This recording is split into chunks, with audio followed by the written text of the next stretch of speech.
Der größte Barrio Clásico der Welt, der steigt hier, und zwar Huracán gegen San Lorenzo. Ein Spiel mit Emotionen, ein Spiel mit Geschichte, ein Spiel, das den argentinischen Fußball wirklich gut beschreibt. Und auch die Hauptstadt Buenos Aires. Boedo gegen Parque Patricios.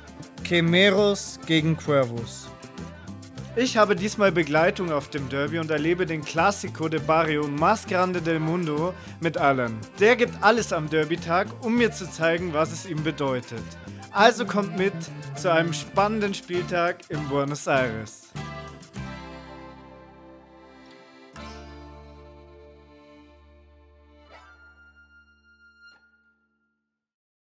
Das ist bereits mein zweiter Beitrag über diese Begegnung. Euer Feedback war, ich soll mehr über Huracán zeigen.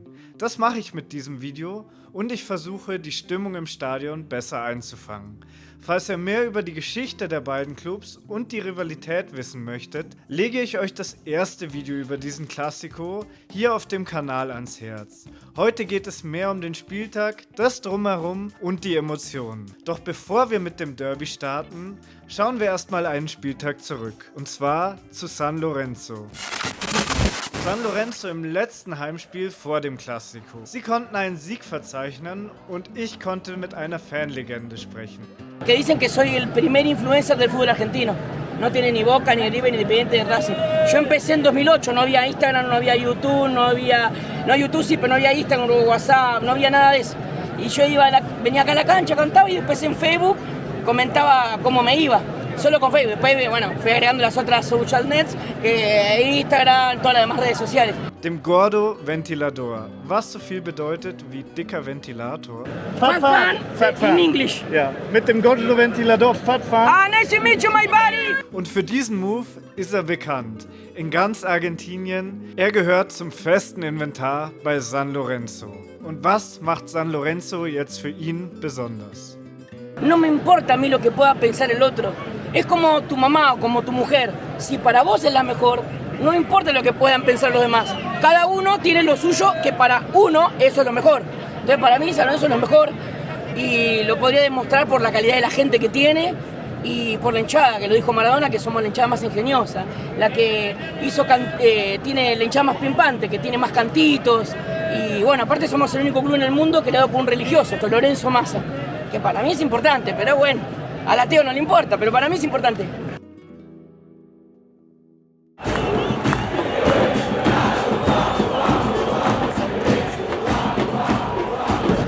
Also das war San Lorenzo, das Spiel vor dem Clásico gegen Huracán, 1:0 gewonnen.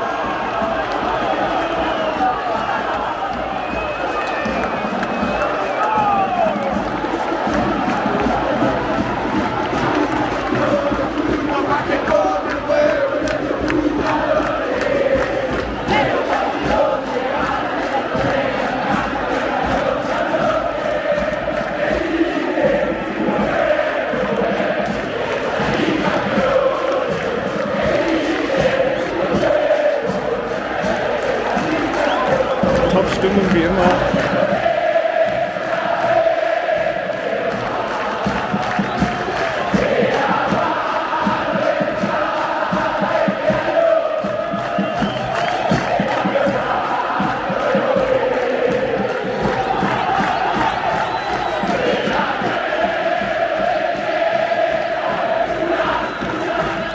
Weiß gar nicht. Musik hier habe ich lange nicht erlebt, ehrlich. Und die Grüße an Huracán und die eigene Mannschaft.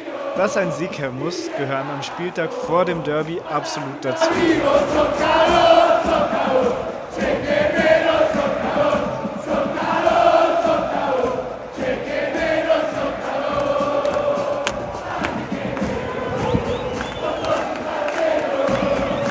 Schade, dass momentan keine Gästefans erlaubt sind. Y me llena, el club me llena con derrotas, con victorias. No te voy a negar que la victoria me llena más. Pero bueno, como la misma vida sería. ¿Qué sería de la vida si fuese toda alegría? Si no tuvieses un sufrimiento. Lo decía un gran filósofo. Yo creo que vos disfrutás los buenos momentos porque la felicidad completa es imposible. Los lindos momentos de la vida son lindos porque vos venís de un pozo, porque vos venís de una tristeza. Entonces, como vos conocés la tristeza, saboreás esa alegría. Guárdatelo para toda tu vida. Und mit diesen schönen Worten machen wir uns auf zum Spieltag. Heute ist mal wieder Derby-Tag in Buenos Aires. Ein Klassiko steht an und ich bin dabei. Heute spielt Huracan gegen San Lorenzo und ich bin am Start hier mit der U-Bahn. Das ist der schnellste Weg. Die Station heißt Parque Patricios, wie das Viertel, aus dem Huracan kommt. Und diesmal gehe ich nicht allein, sondern ich treffe einen Freund, der großer Huracan-Fan ist und den kenne ich von meinem Fußball. Das ist Alan und ich glaube, ich mache ihm eine große Freude, dass wir da zusammen hingehen. Jetzt sind alle anderen Huracan-Fans ausgestiegen. Schauen wir mal, wir werden es trotzdem zum Stadion schaffen. Ich bin offensichtlich der Einzige, der zum Spiel will, der hier ausgestiegen ist. Die richtige Station wäre wohl Caseros gewesen, da sind alle vorher ausgestiegen.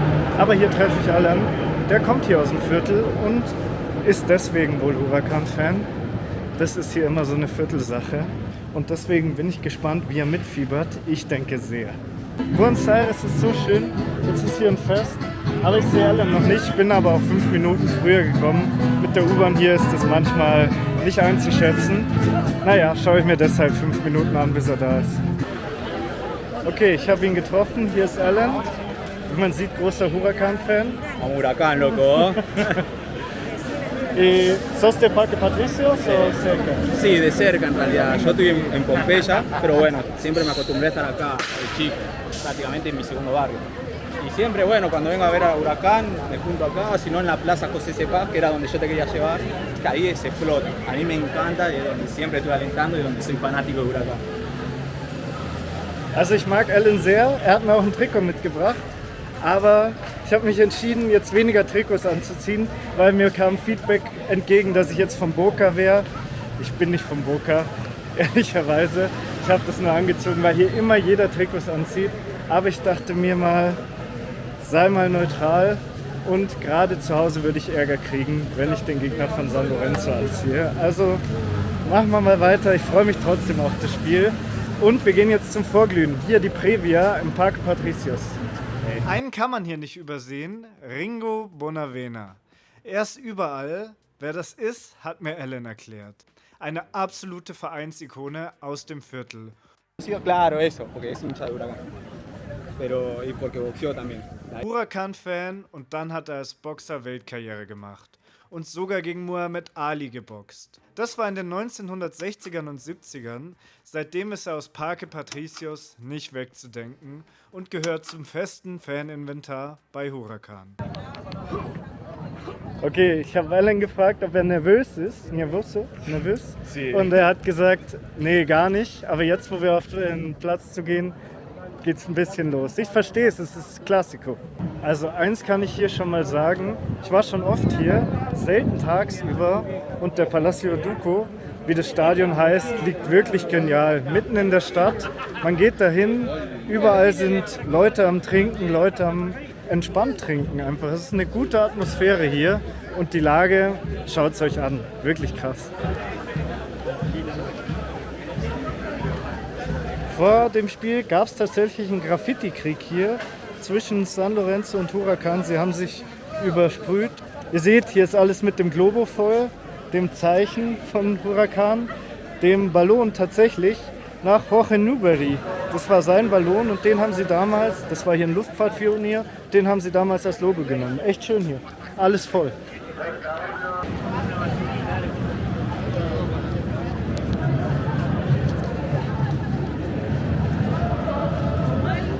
Also rein ging es ganz einfach. Die Karten habe ich übrigens im Internet gekauft.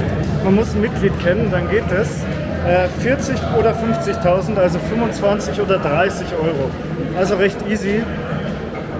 Nur für die Info, die habt ihr mich gefragt. Und jetzt geht's rein ins Stadion.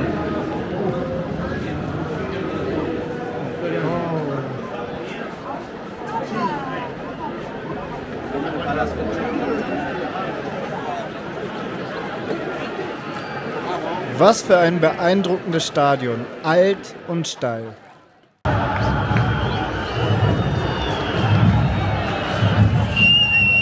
Also neue Perspektive und eine Stunde vor Spielbeginn geht schon gut los hier. Die Bara ist noch nicht drin. Ja, Mann.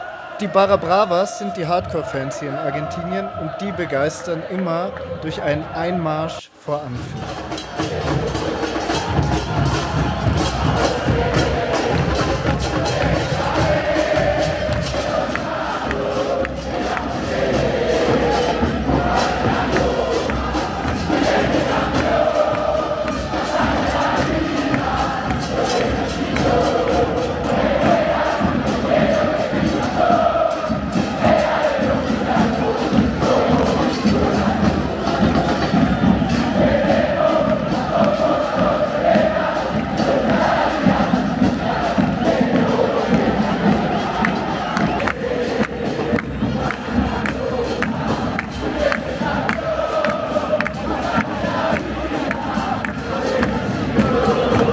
Alan ist voll in seinem Element. Er hilft beim Aufbau des Intros.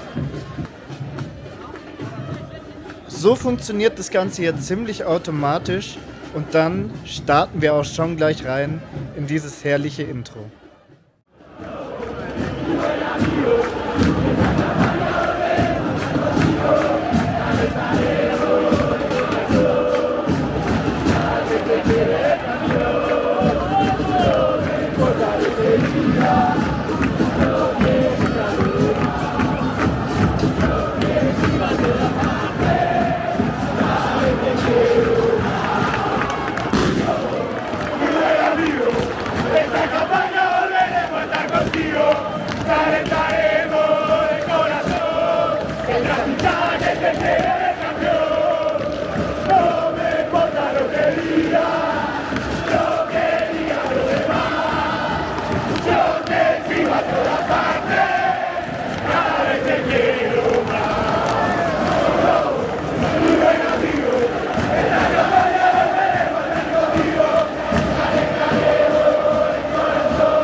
Also ist er doch noch nervös geworden.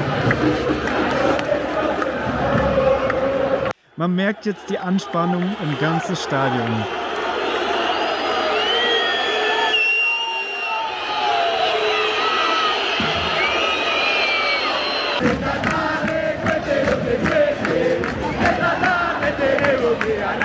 Zu Beginn gibt es ein paar Grüße an den Viertelnachbarn.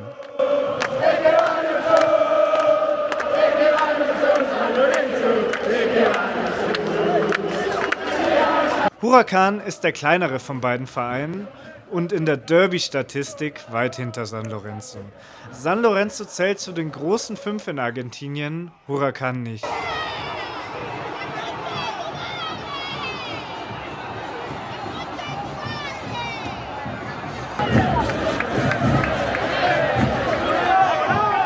Doch in den letzten 10 Jahren, seit dem Gewinn der Copa Libertadores, läuft es bei San Lorenzo nicht mehr so doll. Bei Huracán umso besser. Sie sind nahe dran an den Titeln, haben 2 Finals um die Meisterschaft gespielt und nur knapp verloren. Und auch in den Derbys sehen sie zurzeit besser aus. San Lorenzo wartet seit 2017 auf einen Sieg hier im Palacio Duco. Halbzeit, wir holen uns was zu essen. No, ahora estoy esperando a ver si damos un gol porque no nos está dando el resultado. O sea, para mí estamos bien, estamos ganando todo, pero no se nos da el resultado prácticamente. Y bueno, tengo eso, nerviosismo. ¿Y el ambiente? No, el ambiente espectacular, o sea, me encanta. Tienen que venir al Palacio, lo tienen que conocer. Ihr hört's, also Huracán im Palacio Duco. Wirklich gute Stimmung. Also finde ich auch La bisher. pregunta en realidad es para vos, ¿cómo vos te estás sintiendo acá? ¿El ambiente te gusta o no? Sí, Sí. sí, sí, sí. Hasta ahora, perfecto. Falta un gol. Falta el gol nomás, la alegría. Und diese Alegria, diese Freude, die wurde hier nicht nur besungen, sie wurde quasi manifestiert.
Was für ein Jubel und was für ein anschließender Ohrwurm.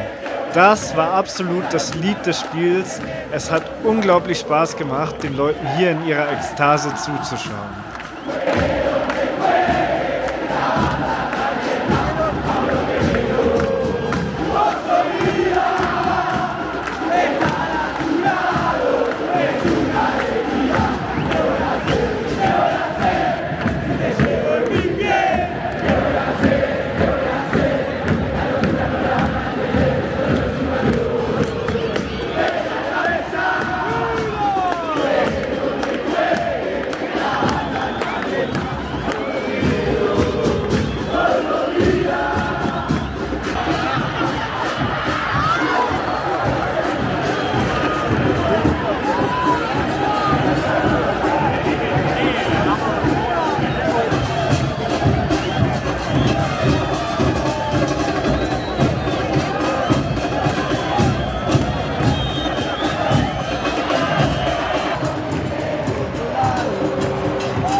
Nur eine vergebene Chance. Jetzt weiter mit der Feier, rein in den größten Sieg des Jahres.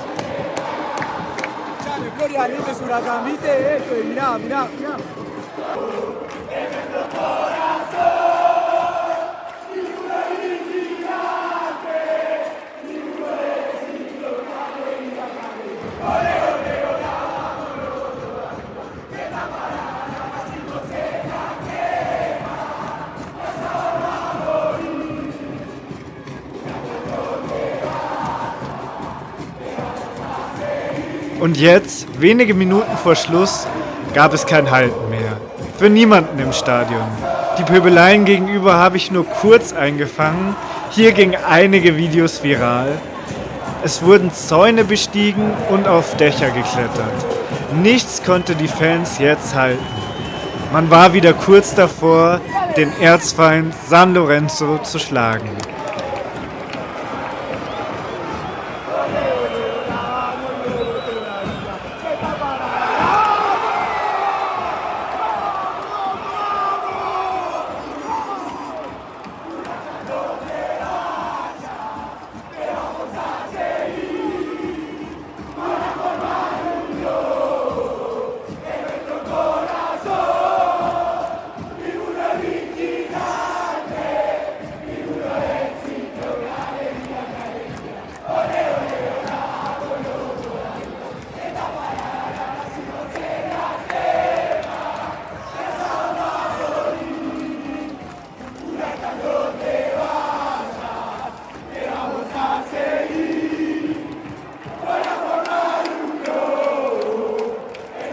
Was ich festhalten kann, auch anhand des Publikums um mich herum, das Clásico ist für viele Fans von Huracan ein riesiges Spiel.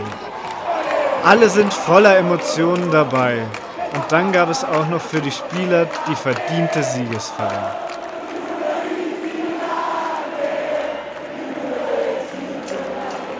¿Cómo sientes? O sea, no puedo decir nada, estoy loco, escuchar la hinchada como está cantando.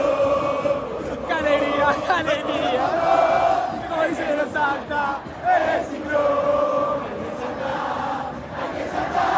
Ich muss ehrlich sagen, die Huracan-Kurve hat mich des Öfteren begeistert und dann auch noch das Tor, das gefehlt hat. Und mir fehlt es ja öfter an Emotionen in diesen Vlogs, aber Alan hat es richtig gut gemacht. Ich glaube, da fehlt es an nichts. Richtig, richtig toll. La verdad que sí, muy complicado. El primer tiempo estaba muy peleado ahí, no se podía dar, no pudimos definir, eso tampoco podíamos, pero ya el segundo tiempo, hombre, nos relajamos un poco más y bueno, ya pudimos definir y alegrarnos el día. ¿Y cómo sientes ahora? No, mucha alegría, mucha emoción, estoy eufórico, no sé qué decir tampoco, ya me está viendo la voz también que ya no se me da, se me está partiendo ya mañana, no tengo voz directamente, pero sí, mucha alegría, o sea, estoy muy feliz y gracias por venir acá también, por entender y por conocer el Palacio. Bienvenido siempre acá, así que un saludo. Danke. Also, Wahnsinn hier und wir gehen jetzt noch eine Pizza essen. Ich freue mich richtig drauf. Ich muss noch auf die Pizza. Ñam, ñam.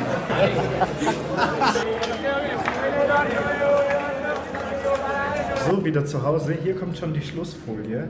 Da gibt es das Derby-Video, also mit allen Hintergründen zu diesem Classico bei San Lorenzo und Huracan, die zwei, die ich schon gesehen habe. Und zu guter Letzt wäre es noch cool, wenn ihr ein Abo da lasst.